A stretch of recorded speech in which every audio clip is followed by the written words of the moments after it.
Hi guys, I don't normally respond to things like this on the channel, but there seems to be a great misunderstanding both about Brexit and the EU, which exists on both sides of the referendum argument.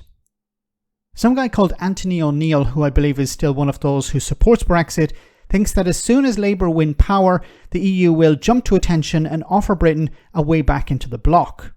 You can see here according to his tweet.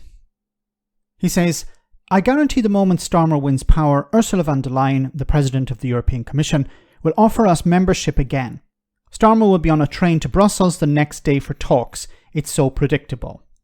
This is nonsensical, but unfortunately it also appears sometimes in the remain or rejoin side of the argument.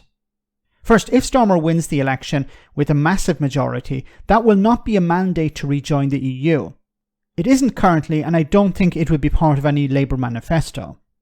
Second, even if Labour promised to start the process of rejoining in the first Parliament, which they will not, without a complete change to the electoral system, the EU would not entertain the idea.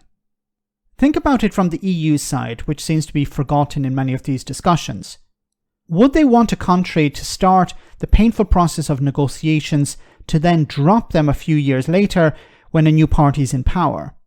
The EU would be completely against any start-stop going on for perhaps decades. What needs to take place is consensus both inside and outside of Parliament. The public need to be fully on board with the idea of rejoining, but there also has to be the same feeling amongst the main parties. We're talking about Labour and the Tories being on the same page about rejoining the European Union. Now this could happen with first past the post in place, but it's more likely under PR. What's also problematic about the tweet is the idea that the EU would reach out to Britain to join or rejoin. This is not generally how things work.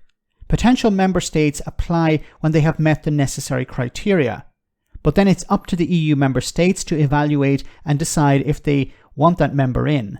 We've already seen obstacles to a better relationship between the EU and Ukraine being put in place by the pro-Russian government in Hungary. It's also possible that some EU member states could at best put some tough requirements on UK membership, or at worst, block it for years.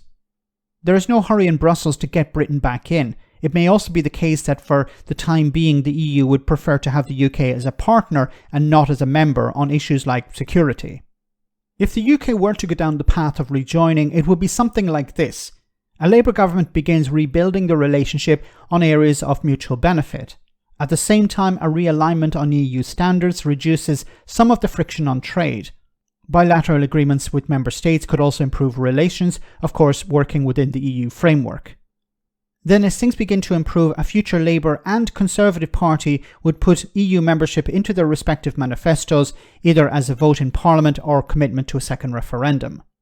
And if this succeeds, it would result in formal negotiations which could eventually see the UK or GB or whatever exists at the time becoming a member again. It's important to note that the UK and EU would look very different to the one of 2016, but I do see it happening.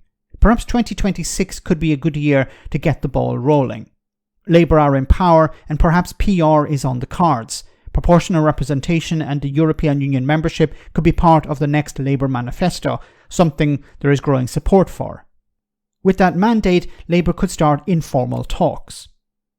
Unfortunately, a lot of Brexit pain needs to be felt until there is consensus in politics that the vote in 2016 was a bad idea. And while the public are ahead of the curve, the politicians are much more timid. Let me know in the comment section, guys, what you think. As always, your comments are greatly appreciated. Thanks a lot.